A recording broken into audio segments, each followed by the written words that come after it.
Great practical joke, Jim. Got me go to the annex. No, God! No, God, please, no! No! No! No! And it is the Reds in the ascendancy at McKellar Park. Fiona Words to make it 3. Great save, Sally James. You are listening to UCFM 87.8, broadcasting from the University of Canberra on Ngunnawal land. On Saturday, Canberra United suffered their first loss of the campaign, falling 2-0 to Adelaide at home. Goals from Emily Condon and Fiona Wirtz put us in 5th on the ladder going into your night round next week. I'll go through all of that over the next half an hour. My name is Tom O'Halloran. Welcome to the Greenhouse. Now to the round recap. Brisbane continue their winning ways, sinking Perth at home 3-0. Matilda Tamika Yallop scored the first of the round early in the 7th minute, setting off what would be a dominant game against the Glory. Just 6 minutes later, Tamar Levin shot from distance to score their second. Later in the 59th, Yallop scored her second, slotting it into the lower right corner from a penalty, sealing the win for Brisbane Roar. The most anticipated match of the round saw that anticipation build for almost all of the match, as 3,000 people turned out for the Sydney derby at Leichhardt Oval. Just one goal separated the sides, coming for Kaylee Talon-Henniker for the Sky Blues. An even match on paper, Sydney get their first win of the season, while the Wanderers continue their winless streak. The Mariners equalised late to level the scores against league leaders Melbourne City. An early screamer from City's Alexia Apostolakis is quickly cancelled out by Annalise Rasmussen, with Lords Bosch turning it around for Melbourne City after half an hour. But the scoring hadn't finished, as Isabel Gomez stopped the Mariners from losing their first match, making it 2-2 by the end in Melbourne. Two underdog clubs face off as Wellington travel to Newcastle, an even match besides the lone goal for the Jets, Cassidy Davis striking in the 70th minute to keep Wellington glued to the bottom of the table and earning a first win of the season for her club. And Melbourne Victory run riot against Western United, earning a 4-1 win over their fellow Melbourners. Goals begun early as Emily Gielnik continued her white-hot form, scoring the fastest goal of the competition so far, breaking through Western United's defence and taking the lead after just 11 seconds. She kept the pressure up still, completing a brace in the 9th minute before Western managed a goal of their own from Catherine Zimmerman in the 20th. Gielnik completed her hat-trick before half-time, getting her third in the 41st. Ella O'Grady painted the finishing touch as she made it 4 late in the match. Despite the scoreline, it was a fairly even match, Victory demonstrating the importance of taking your chances. 15 goals were scored this week, up from last week's 14, and Melbourne City stayed top despite dropping points. They sit on 7 ahead of 4 other clubs, all on 6, including Canberra United and their bitter rivals Melbourne Victory. Wellington Phoenix go bottom, failing to win a single game so far. Unsurprisingly, Emily Gielnik is the highest goal scorer after the first 3 rounds, having scored 2 in her first match and 3 in her most recent. On to the match now. Attendance improved from our opening match, including a couple of the lads from Monday matchup that I dragged along with me. Atmosphere was fantastic until, of course, Adelaide started to score, but the merch tent was back and we got a proper good look at the jersey for the season. On jerseys, actually, Canberra wore the away kit for some reason, while Adelaide wore their home. I can't really understand why. I couldn't figure that one out. Weather was actually too good. It was really, really hot. It wasn't very many clouds. Got a little bit of sunburn after that one. The squad for this week: Sally James in goals, of course. Tegan Bertolicio, Hayley Taylor-Young and Liz Anton in defence. In front of them, Alex McKenzie and Holly Murray, while Emma Robers and Stanich Floody sat on their sides. Markovsky and Christopherson sat in front of them, while Heyman sat as the lone striker as usual. The squad went through a whole host of changes this week. Probably just Anthony experimenting with the squad, moving players around, figuring out what can work best. He has a very new squad this year, so I think for the first few weeks, things will be changing. I also think a lot of the squad is instructed to be fairly fluid with their positions. We often see defenders far up the pitch working on attacking build-up, for example. 2 players come into the starting lineup as Holly Murray makes her first start this season. She replaces Darcy Malone. And Tegan Bertolicio also returns, replacing Aideen Keane, who leaves the squad entirely based on the hamstring injury she picked up in Wellington. Hopefully she can return though, as she has been one of our best. She's made the most successful dribbles and the most successful tackles after the last 2 matches. A number of other players have also been moved around, Hayley Taylor-Young being moved from left wing to centre-back, Markovski moving from central midfield to right wing, Sophia Christopherson moving up the left side of the pitch onto the wing, as well as Alex McKenzie and Liz Anton also moving to different positions. Obviously, the experimenting this week didn't go the way we would have liked, but that's just part of experimenting, I guess. We knew that Adelaide's attack would be hard to stop, and they certainly proved it. They looked pretty threatening all match. They never really took their foot off that pedal. They held possession, not letting us get into their final third too often. That style that we've been playing recently has been sort of to let the other side keep possession and then break on the counter-attack after taking the ball off them. But that relies on being able to get the ball off them. And against the Reds, we looked completely useless, I guess. We looked completely inept. We just couldn't do that. Michelle Heyman, on the rare occasion we did manage to make an attack, was usually the only one up there and was completely unable to do anything against the Adelaide defence, who to their credit was very good actually. The first chance actually did come for us, unlike what I've just been saying, and it could have made this a very different episode actually.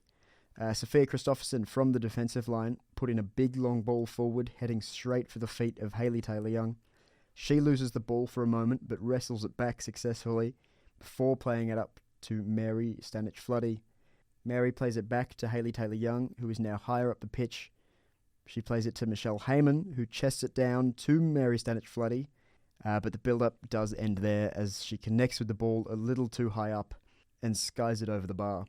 That was, unfortunately, one of our best chances all match. At this point, though, we were thinking that the match would be at least a close one, but that didn't turn out. Adelaide's first came from a blunder of ours. An Adelaide through ball was played into the box.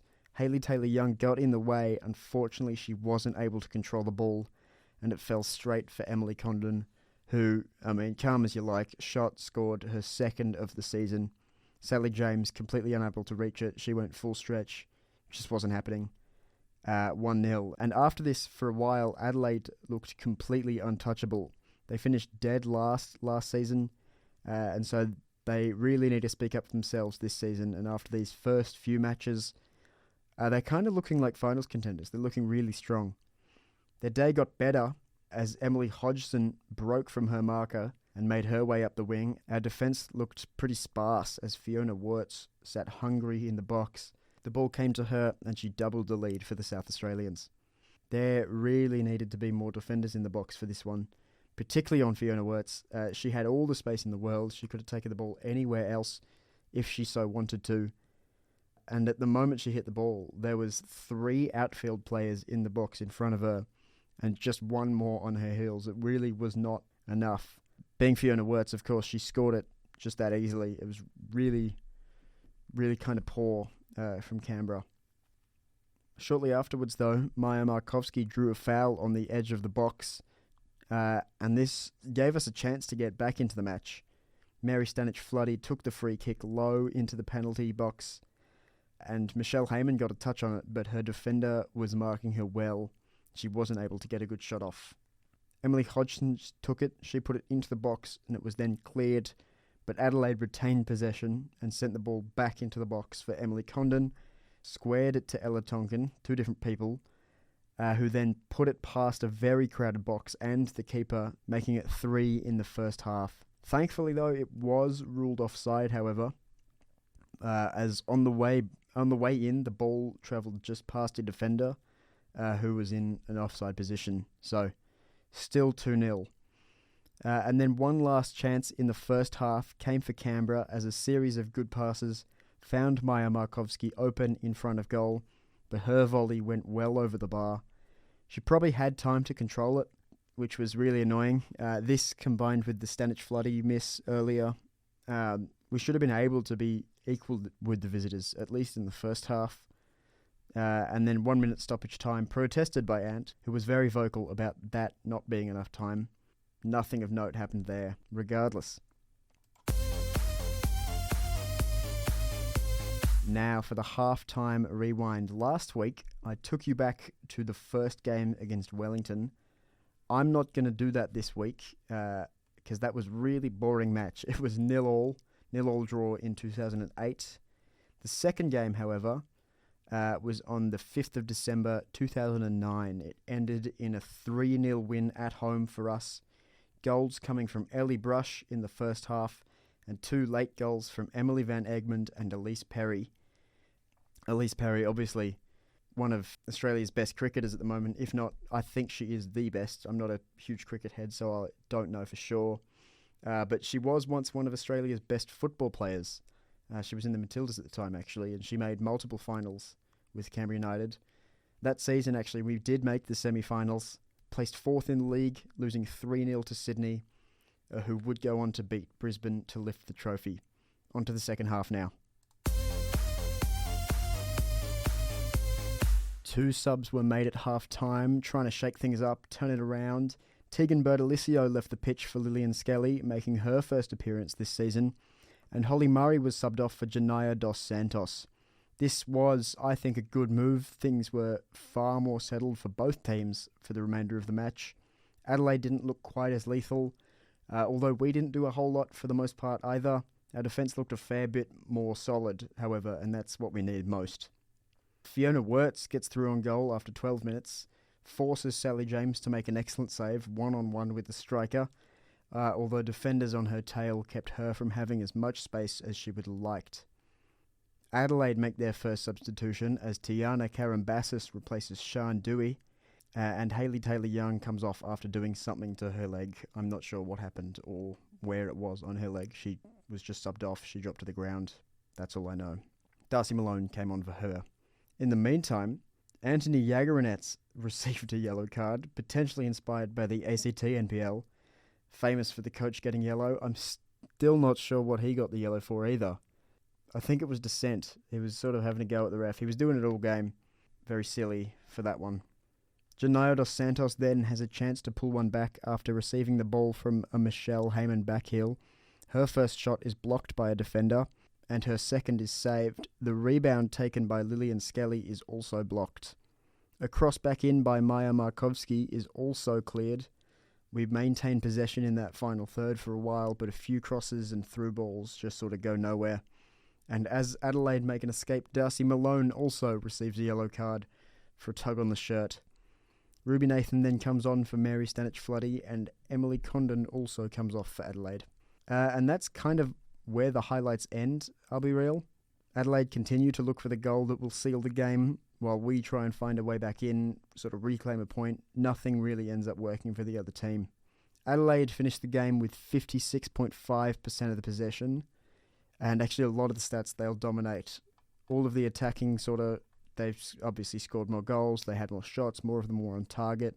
They were more accurate, they made more key passes. They actually made more tackles, which is slightly concerning, although we were more successful with those tackles. They had less yellow cards, less fouls, and a lot of those stats just sort of came up Adelaide. One that was interesting was that we made more final third entries and more penalty area entries. But I think a lot of those were just big, long balls put over to try and do anything. And, those are often a little bit less accurate, obviously. So this week the game ends 2-0 to Adelaide United. My pick for player of the match was Hayley Taylor-Young. I know she made that error, but I think for the rest of her match, she really made up for it. Her passing was fantastic. She really acted like a workhorse till she had to come off. Second, Janaya dos Santos. I think she made a real impact after she came on at halftime. The whole game sort of changed in that second half. And third was a tough one. We didn't have a whole lot of standout good players. But I'm going to go Alex McKenzie. She made so many touches, so many passes, and I think she was so useful in those few chances we were able to create. Michelle Heyman, Sophia Christopherson, Sally James, all sort of honourable mentions there. We now sit 5th after this loss, tied on points with Melbourne Victory, Adelaide and Brisbane Roar. The 3 others are, however, on a goal difference of +3, while we sit even. Below us in 6th is Central Coast Mariners on 5 points. We take on Perth in Sydney next week. Last week, Perth struggled to make any impact against Brisbane Roar, a team that we beat. Should be a good sign. They sit 10th at the moment. They've lost 2 and won 1. The match is on Sunday, 24th of November at 1:30pm. And if you attend in person, you can also see Sydney FC and Melbourne City play after that. Perth play sort of similar to us. More people in more midfield roles and more in defence. That probably implies that they try and play a similar style of football to us. So that might mean sort of an interesting game. One of us will have to switch that up. Hopefully either we do it and it ends up working really well and we switch to playing that way permanently, or they do it and they fail horribly. Either way, we win the match, hopefully. The game is in Sydney, which means it's your night round. I talked about this a couple of weeks ago, but it's basically all the teams playing in Sydney over 3 days. It's similar to Magic Round in the NRL or Gather Round in the AFL. All the women's matches will be played on Kogarah Oval, including ours. That was moved just a few hours ago from Leichhardt Oval, where it was last year. I guess the officials looked at the state of the pitch during and after that Sydney derby this week, and they made the decision to move all of the matches away from it. Go look at the pitch. It's like they took grass from 4 different places and had it hand-stitched together. It's really, really shoddy. So this also means that the women's matches are free for the week, which is pretty fun. Now, before I finish this, I just want to yap about the new Matildas squad for a bit. It's a huge squad, 36 players for these next 4 matches. They're all friendlies, so we can do whatever we want, I guess. 5 players make their debut senior call-ups. Goalkeeper Morgan Aquino, playing for DC Power in the States. Last season, she was named as Perth's Goalkeeper of the Year. Midfielder Leah Davidson, playing for Melbourne City. Midfielder Isabel Gomez, playing for Central Coast Mariners. She scored this week. Midfielder Hannah Lowry, playing for Sydney FC. And defender Natasha Pryor, who plays for Newcastle Jets. She's also played for Canberra United in the past, I believe in 2018-19 season. Hayley Razzo and Tegan Micah returned to the squad after injuries saw them ruled out last time around. Emily Gielnik, Chloe Legazzo, Remy Simpson and Alex Chidiak also returned to the squad. Very excited about Chid's return. The Tillies, they'll play 4 matches in November and December. They are against Brazil in Brisbane on the 28th of November, Brazil in the Gold Coast on the 1st of December, Taiwan in Melbourne on the 4th of December, and Taiwan again in Geelong on the 7th of December, which takes me to the end of this week's episode. That'll be all for me this week. You've been listening to UCFM, broadcasting from Ngunnawal Country. I've been Tom O'Halloran. Thank you for visiting the greenhouse. Have a good afternoon. See ya.